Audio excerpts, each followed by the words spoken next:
What's up, Air Cooled Army? It's your friend Pete, back again. Today, we're going to talk about Type 2 Brazil bus spindles. It's not good. So, to my knowledge, it takes a specific set of guidelines for a vehicle to be imported from one country to another, and it has to pass a certain kind of tests. And like, how does it steer, how does it stop, is it crooked, like just basic parameters. For anybody that knows specifically, please leave it in the comments if you have a PDF or something that kind of gives some substance to this topic.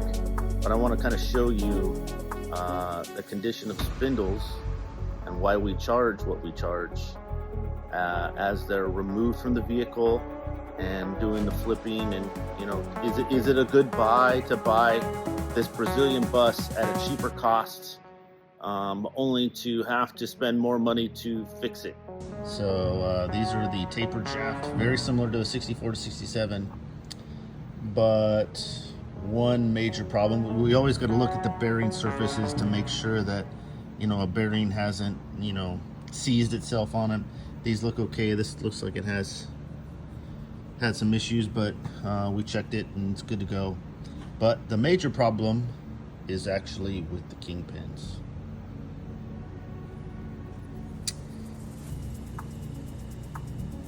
You're seeing that correctly. That is actually weld. And so this particular part actually, it goes up like this and in here. So this part is damaged. So this part and these parts cannot be used. They're welded. They changed they have made it so that it's higher, so that there would be no wear feel passing customs or their TUV check kind of thing.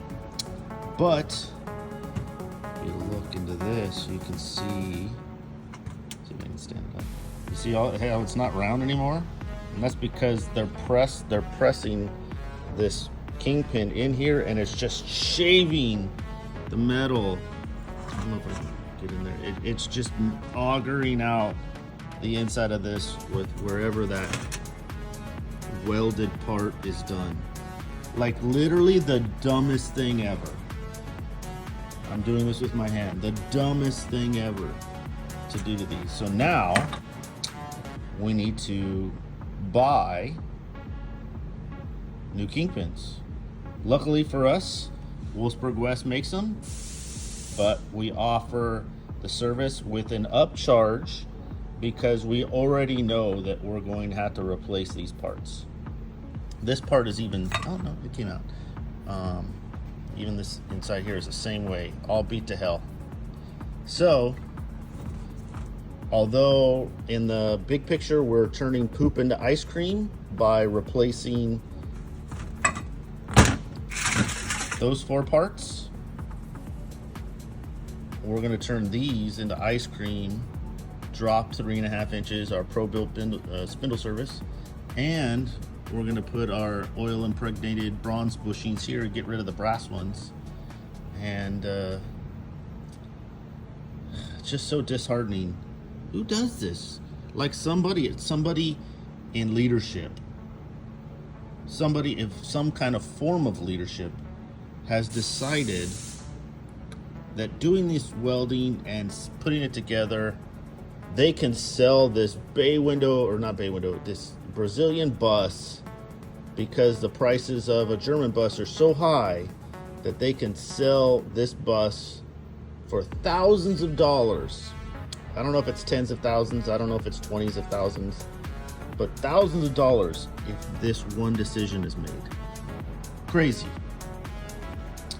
If you got some more information on Brazilian spec, like what they need to do to come into the US, let us know in the comments down below. Hope you learned something today. Brazilian bus owners, beware. your whole bus is put together like this, I've heard war stories. If you haven't already, make sure you're subscribed to the Air Cooled YouTube channel and turn on the bell notifications so you never miss a thing.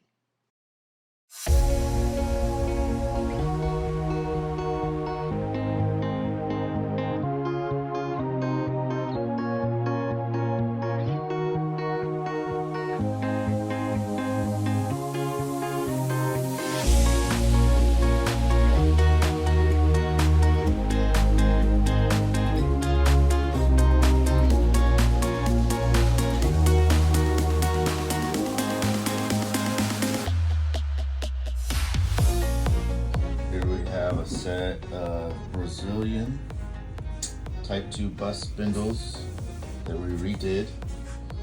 I had to update one of these spindles because of wear. As you can see, totally screwed from the wear. So we had a single 64 to 67 spindle, and we had to replace the kingpins, which is part of the process on the Brazilians. So everything is good to go, gusseted, capped, and then it also comes with the bay tie rod to keep it fully adjustable.